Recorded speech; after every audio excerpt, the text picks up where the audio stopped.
Bonjour, Menchele, ne mi font bon, mi font gandia. Ene mi koleva mazan yo le volie. Bon kabiora ni to penu mama fa mama. To peni de afon egbe bo fon do dagbeji. To peni funfun de na we yo. Chomi na we ba yin peto. To peni mbio we ola ni to peni. Ene me. Nja do wende nu mi. Ko ma uton wa. Ma o we ka je like hachi me bon bana do wende nu mi. Ochoba mi na je nu wa lo le yo. Mon di dwe ni oton. Mbado. Naze ho when di dwe lo ton lo ma o lo me. Na yo ye sisen lo nye me. Ndo mando ho ma o ton lo di tro ti. Ene. Ma van do pen ndi a fon mi do dagbeji. Do pen ndi a fon no vide. Tedade fofode. Tono de lo. Pikpon mi yo. Do pen ndi a fon ye do dagbeji. Do pen we kini when you do that on do pen we. Mbioti. Yesisen ni no kwa hami. Ni yimi. Bo gonye me. Ndo ma do ho twe do di droji. Ya zelo e hache me bon. Amen. Ene me. Ho ta denja do ho do we yin. Quelles sont la source de nos problèmes? Nte yin dodo tagba mi ton le ton. Bon, nando ho ni on. Abia bibeli me. Banaha. Galat. Yo bibeli me yon. Galate 3, verset 13. Et alors, Christ nous a rachetés de la malédiction de la loi, étant devenu malédiction pour nous. Car il est écrit, maudit est quiconque est pendu au bois. Nous font bien. Et donc, Christ ou et homisi nous do a check paton. Nous do senton. Bon, et des sous de nous do mi. Do yewlan do. Mende bouye causer bokelo satin dio. Mais do nous e. Ma onko. To penu ma onko. Fite dodo ho mi ton le ton onko si. Nous content on mi bien rien mi ton me. Mais lo po de ko veyin bolo me beji yo. Mi do rien. Bon rien mi ton tagbo mi ton le yo. Yo no ale ha ye de le. Bo do ho ha ye de le. Donc de ka jimi on, ye jimi de me. De ka jimi de me on. Mi de suno mi ve zoni on. Mi ve walo. Mi de suno mi je ale nu on lo po de tagbo mi ton le ko nu ha ye de le. Mi ka tno lo me wi beji yo. Ndede bo. E inu bolo taji walo de bo walo eni on e ben venan. E indo e ran lo yo voto me ame. Fi bi e venan de. Mais lo me wi beji yo e supporti. Mi ka tno venan bi on de me yon. Non e non gbele fi. Donc de me ho mi ton le da ye. Inu ale ha ye ne le yo. Ye zan ye ne le gbon. Azo e ton me. Kabi gbon mi di pipe. Do ni no e ton me. Do bwendo e ton me. Yo bwene nou le. Do ma ho ko jete bwene nou an. Ben zan walo ni le bifi. Bon mi men de a yi. Bwenu. Ho ma o ton jete yo. Mi men de a yi walo ni le bwa yi do. Ho ya ba mi. Do nou do de le je gudo nan. Bonjour Menchele. Ne mi font bon, mi font gandia. Ene mi koleva mazan yo le volie. bon ka bio ra ni to pe nu ma ba to pe ni nu de afon egbe bo fun lo dagbeji to pe ni nu funfun de na we yo jo mi na we ba yin pe to pe ni bio we lo la ni to pe ni ne me nja do wen de nu mi ko ma o ton ma o we ka je like ha chi mi bon ba na do wen ni onu e to ba mi na je nu wa lo le mo di due ni o ton mbado na se o mo di due lo ton lo ma o lo me na yo ye sisen lo yen me ndo ma ndo ko ma o ton lo di ko ti ene ma va ndo pe ni ndi a fon mi lo dagbeji ndo pe ni ndi a fon no vide dadade fofode tono de lo pipon mi we o ndo pe ni ndi a fon ye lo dagbeji ndo pe ni kini penjo du da ton ndo pe ni on bi odi ye sisen ni no po ha mi ni yi mi bo gonye me ndo ma do ho pe lo di doji da zelo e ha che me gbon amen ene me ho ta de nja do ho do we yin quelles sont la source de nos problèmes nteyin dodo tagba mi ton le ton bon ndo na ndo ho ni o abi bibeli me bana ha Galate lo bibeli me o Galate 3 verset 13 et alors Christ nous a rachetés de la malédiction de la loi étant devenu malédiction pour nous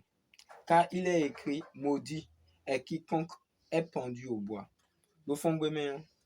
et alors Christ wo e ho mi si nous do a check pipa ton me nous do senton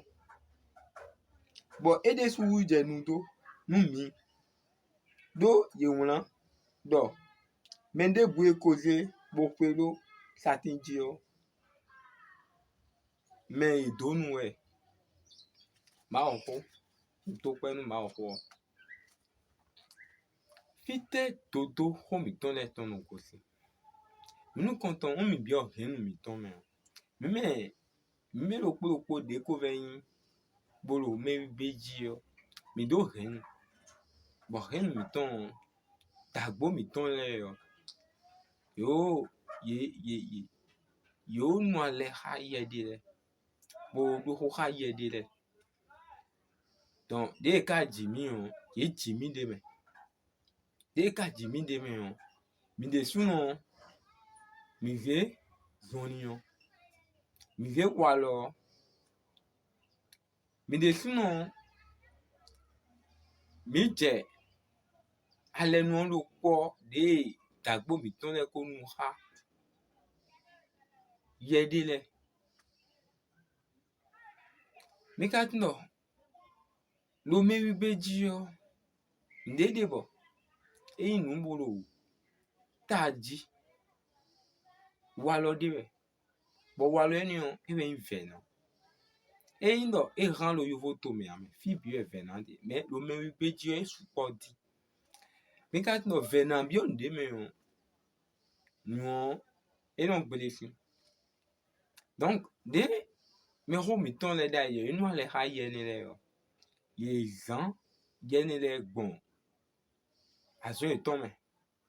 kabi gbon mi ji pipe do nínú ìtàn me ló bwendo ìtàn me lo bwene nu le lo ma ho ko je te bwene nu be izan wa lo ni le bi fi bo mi me de ayi wonu ho ma o ton je te o mi me de va yi wa lo ni le bo mi me de yi wa lo ni le o bo le bio nínú ni le me o nu do ni le o ele je gudo nu mi nu e zo yin mo ewe yin le te nu do de le de bo to mi ton le o do dai Wenu inu ale hayene yo donu bodo henche besebe mende nyom de bulo henu me na level divia ho me fifi me kana si me na zo eni bo do nu de ni lo henu di do ero henu mo kon vasu do mone totuyo ejivi sun bo di nyonu asi sun na yin nyonu waso na jivi fitwe na jivi fitwe yesu na jivi kaka bena ina lo vi jive pogwendo no blo ada mowe donc nous deux ne ka kolo meji lo henu onji bo don ho gbe ni lo midi bo ye ni le do nko do vena hodi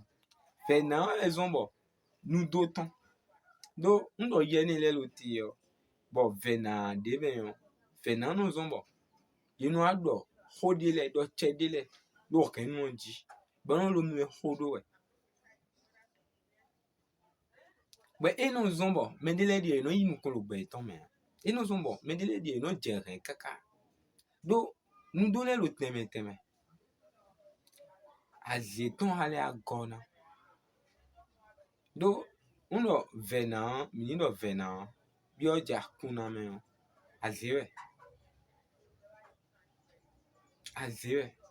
nu eren le bi fi gble one do ye ni le eyin ye bonjo ma o ton me ma we dai me ma o gbedo mi ma nu ale haye debu ma le su bebi fi eyin bonjo ma o ton me bon mi ka do kun ni le me ho mi ton le ma nyu me wonu ho ma o ton ma o je ti ya ye do kun ni le dinde ho ma o ton awa lo me le de din be yin nu ta ji ton din ebe me bi no bulendo ono yi ye ni le zan bon me de no titeti bono yi do lo hwe tombe bono do hodeji bono donu no zoton no me de wande no ese do ai pepe anagbon anano ni le sinu kan bona donu bona do le lo jiton bo kana le yo ye lo jiton ni ya zo mo wa ogun ali ni do ni le bi fi inu bo ego si jo ma o ton me jo ma o ton agbada si jo ne agbaza elo me mi de si jo wa nu le bi fi eno zombo eno yin tagbanu mi me yin ete mi me yin beto de gosin kun kan ni o me de gosin wendo ni o me nu kon yi no ve o nu mi tam donc eno nu do de yin nu do bo do lote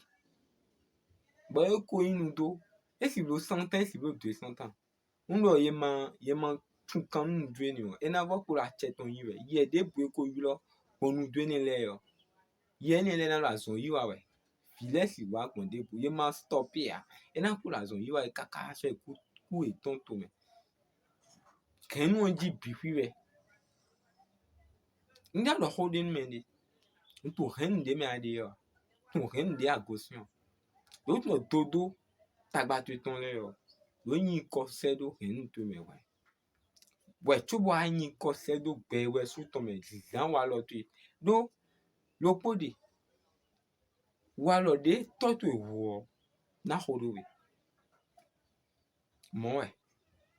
wa lo de to to wo wa lo de to to zan we tun de to to do na hodo we tan me ndo to to yin me dagbe bono wa dagbe yo dagbe ni na hodo we ndo to to me huto me nyanya wa to dagbe ni wa lo ni lo su na hodo nyanya ni na hodo we ene diyan de ndo ho kaka de diyan nko do me yi ma o sin be le ho wa me yi ma o fi le si ho wa ai ho me si ho do ni we ntun tagba de me ade yo ntun problem tu yo ntun tagba tu yo me lo bokun gudo bokun no hen to me de agoson ba do nu hen we me agoson nu do tele deji ye tele we dagbo pele ko yizan ho tele yo ko do deji Dweni le bifio azeno les gens azero enya kuna vena mende bwekolo vena bokolo wendo ome bokolo kukan ome bomamba mele vosi nukon yia bomamba novi tonde si visi nukon yia esi no comme de odo a vena ena yi de no yi bono zon mi tweni onsi bonazi bona no pigbo bona badun mi le bifi bona le afon mi le azon wi wa lo ton ina le fond do mi di bona le compléter nous deux étant de di bon mi de mi na lo pere ndi na no san mi belia ndi na no ho bona no bio pe mi ton mi dam lo zame de on la zon yi wa lo pe mi ton mi sans problème lo pole me je mi no ndi ni le bifi non zon bon ino yi nu kon lo pe mi dodo ene le suo dodo tagba lo me fun dodo tagba de lo me fun ene le suo nu de mina leko one baduna mi ga baduna mi mai maovia mi mai Jesus Christ mi si kosin alo mi le ton mi pele ton mi mai gbe ma o ton do ma wo ewe no restaurer no ma wo no le eno vanu le si me gudo bon le me uje nu yoyo eno zie me uje de ta me gbon ena zie gbeto le ju de gbeto do na de gbon je le bina kan si gudo twe ma o si gbere no be mo ma o si gbere in Jesus Christ ayi Jesus Christ a do ma o si gbe ho do bo lo jo ton ja ma o si gbe na beton ya na do we chu asiku monu kumenu tagba ene le bifi ezombo un halo o ma me o galat me edo ewuju je ede su je nu do nu mi nu do pourquoi nu do e lo gbe mi ton me ni chai sin gbe mi ton me ndo mi ni mo kun gan do me ye ka lo ete akulu ji o meni no yodo nu do no don ede suo ewu je nu do no ndo ani ma bo nu do no don ama yi beton nu do e lo beton me le bi fi o de ko do lo to peji bo do lo de ko lo to peji o nu e to to wa le yan de to to le wa tagbo to le wa le bi fi o ina vo ko la che do lo beton ji re do yan de to to wa le o ma wo ze nu do de la yi fa do côté ni bodo vie ton na du de ben vie ton kaka so et combien de générations mondo eve wa akolo nu do ni onji ti nu do de su o do lo wendo me bon ko me si nji o polo fine do lo bibeli me redo nu emi ndo po nu mi ton ko e cha kan chicha lo ayibaji bo le chicha lo agaho me bibeli me ready to ko ya no ndo sin to me le su ho ene le no pon dire ho dia no do sin to me le manu ndo ho me sin we no namba dada no vi me chele me lo ho lo se we ho me sin we yo anu ndo ho ton aka no pon dire ho dia do tan o do ba won e ya na le ko aka no ye de le lo ye si me no yi ho do no yi azon wa do yi atun me no du do nu egbe dani tu do ma o ho me ready ma o swedo me mi na ndo ton si mi ton me ena yi chicha lo ayiba ji bona le chicha lo agaho me de do ma o de yo e no gbigbo me eni le de su no ho do mi eno do a chelo gbe mi ton ji me nwa yi Jesus Christ yo nu do eni le bi na jai si gbe de me ana je jolo koko no le de na do a che to ton na do a chelo ji tu ya ye we so do po nu pe le po bi fi yo ena le do a chelo ji tu ya do bi fi na jai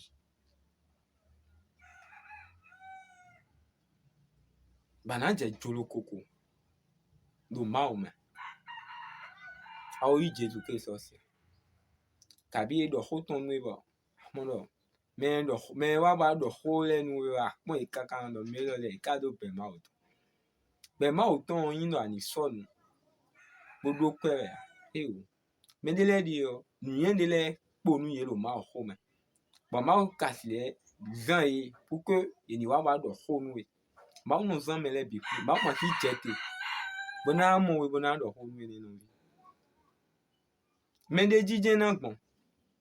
donc moi me de be lo ma ho do nu e si ku ji ma kon ji piton pon ho e do e de nu yo ho we ja kun le we ni no me ton e nu e do ya do gbe ma o ton e kwe di do wa ma wo e je piton wa e kwe we hen wa nu me gbe we hen wa nu do gbe ni o e we na zo wa mi na do gbe ma do fifo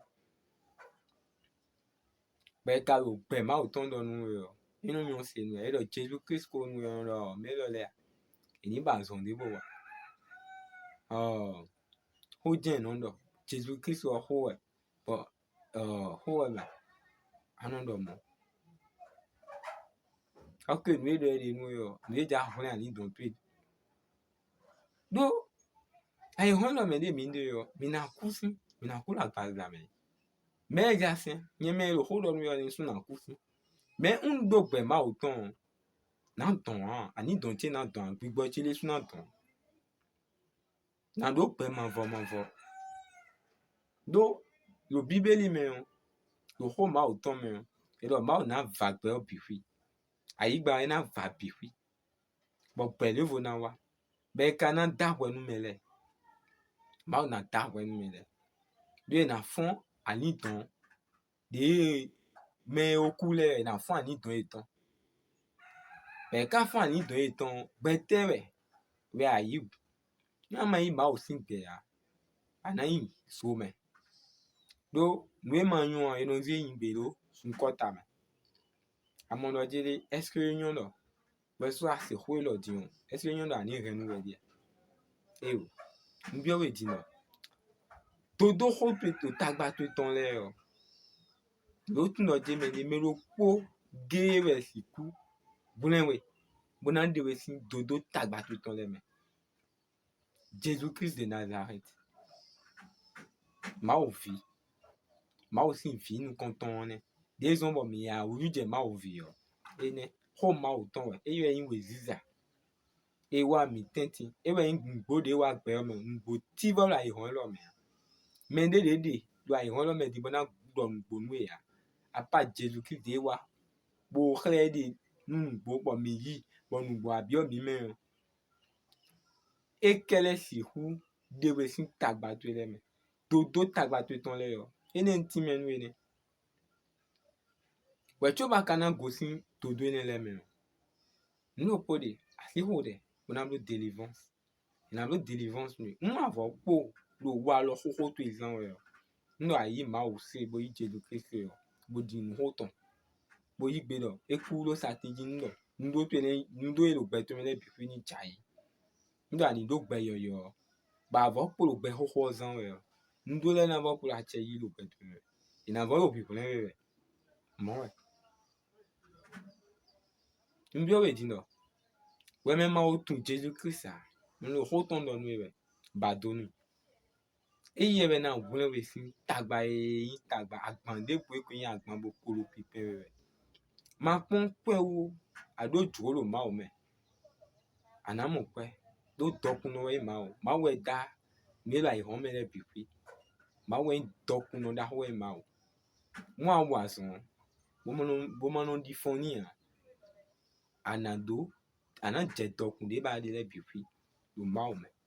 arin asile imili ya de lo ma o me no vi me de man ble yo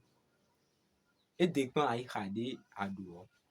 ma o si ai khalo we me jin yo ma o si ye lo we me jin yo nu de ku gan nu le bi fi yo e we lo ma o si ye me ye si sen nu ne le bi fi de me ba kana je doko ana le je han ya e o amo me ne be do yi Jesus Christ be lo han je we lo tun o je yi lo ai ha to me bo ye si sen lo ye e lo e ye me do ai Jesus Christ yo e we na ye si sen na yi we do Jésus Christ le yi bo no Jésus no no me. E no no me. Ma o sin ye. Ba o ni gwa lo nu. Ma ni gwa lo nu lo hoton le me. We me ko yi le ya. Me ma o yi le ya mi kenken mo yi. E ye we impe. E we jana mi pe ma o tan. Ndo amando pe ni wan adon. Lobo ba. Ma ni gwa lo nu. We me se ho che pe. Wa lo jo ma o ton di. Ene.